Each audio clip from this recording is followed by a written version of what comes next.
Okay, welcome everyone. So we're going to do Weathergrams. It's going to be an easy program. I'm not going to be doing it live, so I've got a PowerPoint presentation that I'm going to take you through just a little bit of the history and then a few examples, and then we're going to have a couple of stories, so it'll be pretty quick.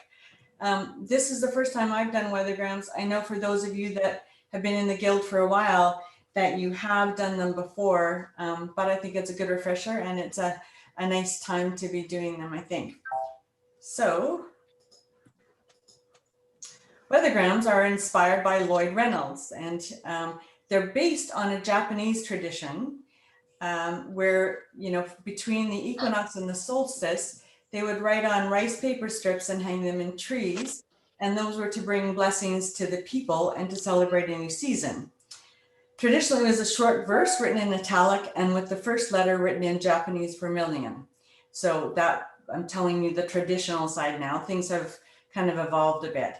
It still is a very short poem. There isn't a lot of space. Hung on a bough or a branch of a tree and left to weather. And as it fades, it returns to nature. So that is the theme of it being a weathergram, is that it turns to nature. So you can see again, traditionally it was in italic. Nowadays you can find them with, I just found these photos on the internet.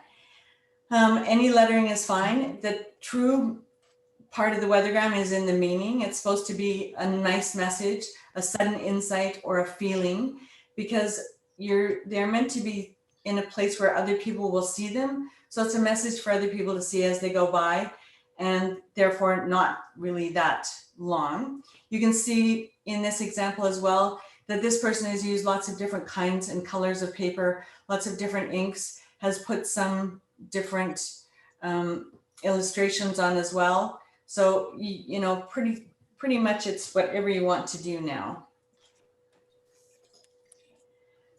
So Portland, of course, was the home of the weathergram. That's where Lloyd Reynolds was a professor at the Reed College.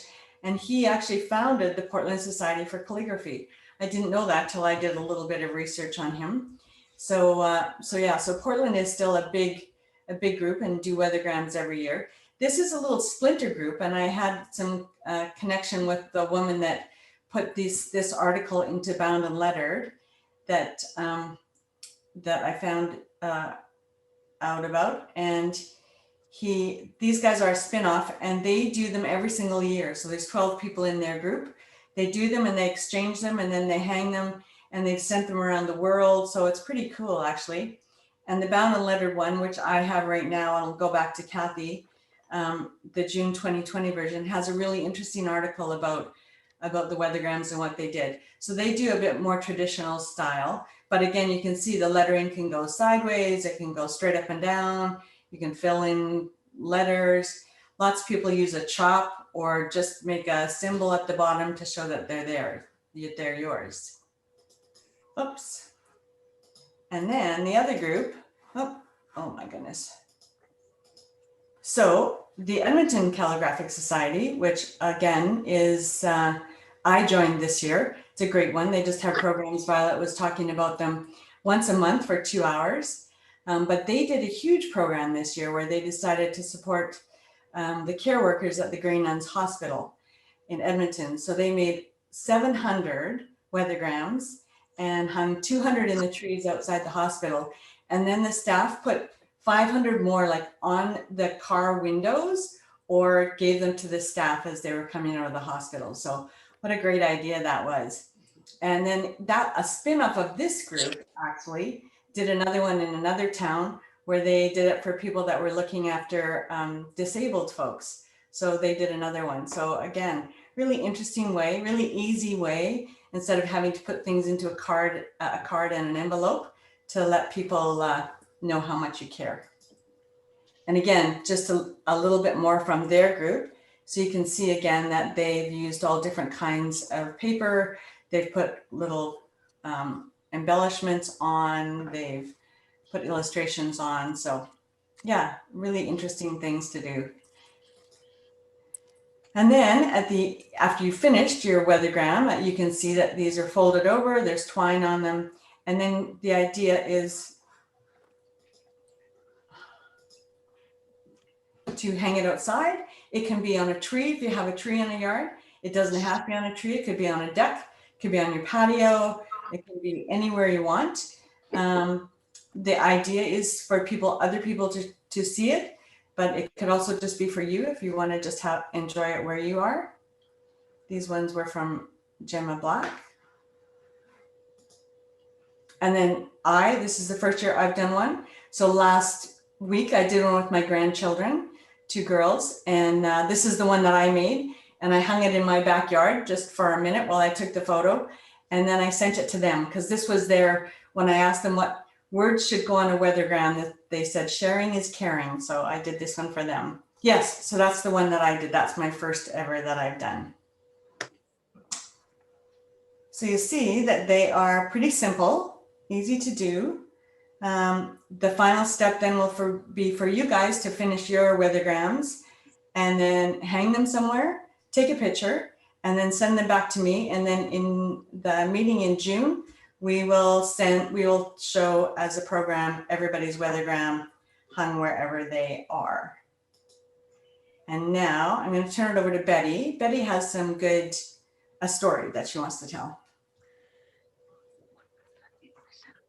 I did these 3 and asked if I could have them on while I was speaking a little bit, because the first time that I was ever introduced to the word weathergram was in 1978. I had just started taking calligraphy. I think I took it for 2 days in a week in August, and the man said, "You have to take from Fran Strom." So I immediately signed up for a class with Fran Strom, and I think that we started in the middle of September, and the first words that she uttered were, "Lloyd is dying." And of course, when you are brand new to the class, you don't know anything. Who is Lloyd, I'm thinking. And she went on, she was talking about his illness, and she said, they don't think that there's much time now for him. And I went home and I was struck with this terrible thing. And I think that I asked somebody at the break, who is Lloyd? It's Lloyd Reynolds, and he lives in Portland. And he really brought calligraphy to the Northwest. Oh, okay. And we carried on to the class, and the next week, her first utterance was, "Lloyd is worse." And then we came to the 3rd class, and she said, "Lloyd died this morning."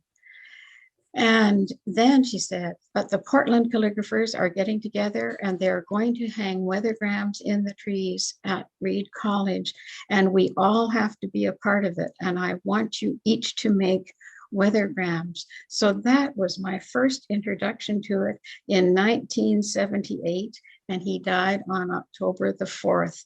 And I tell you, it really has stuck with me ever since, because I felt that there was such love going on for this man and the people that he had introduced to calligraphy.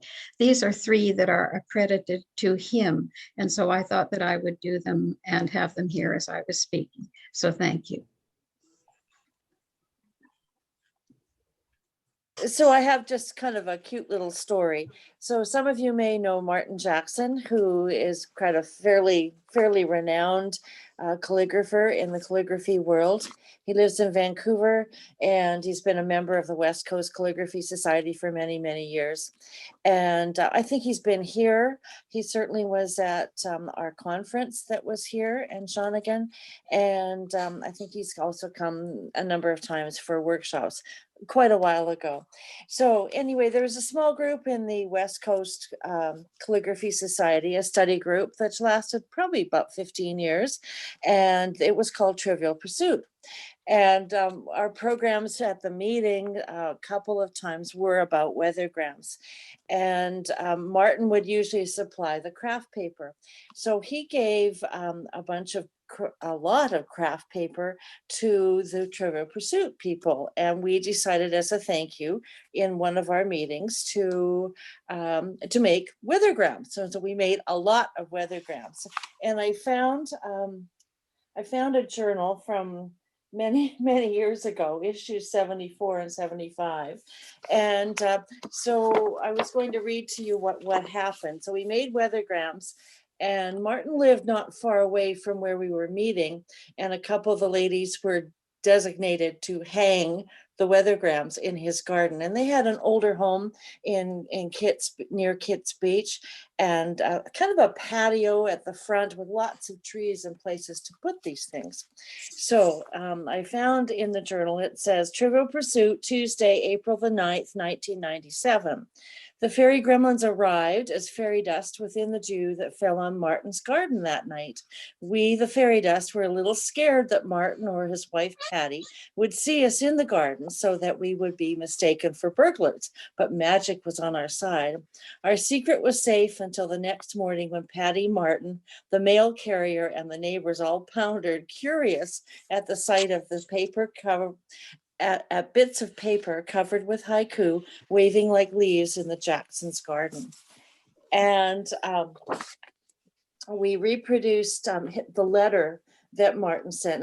And I might mention that Martin just always writes in italic. I don't know if he uses a fountain pen or what, but that's just what he always does. And so he's able to whip this off really fast. And he wrote it on craft paper. And we were able to reproduce it on the journal because this was before scanning. So it was a bit of a production, but we were able to get it to be done. And it says, Dear Weathergramettes, being local experts on weathergrams, I thought you might be interested in a very strange occurrence that happened in my front yard. As if by magic, the most beautiful weathergrams have appeared. I saw nothing, I heard nothing. When I checked my garden last night, the trees were bare. This morning, they were bedecked most beautifully. Could this be the work of the rare and mysterious weather gremlins? I am really thrilled and honored that they have chosen my yard to practice their ancient skills. I do look forward to hearing any explanation you might have. Kindest regards, Martin. And so that's our silly story. Used as thank yous to the care workers. You hold it up in front of your camera. Oh, that's great, Linda.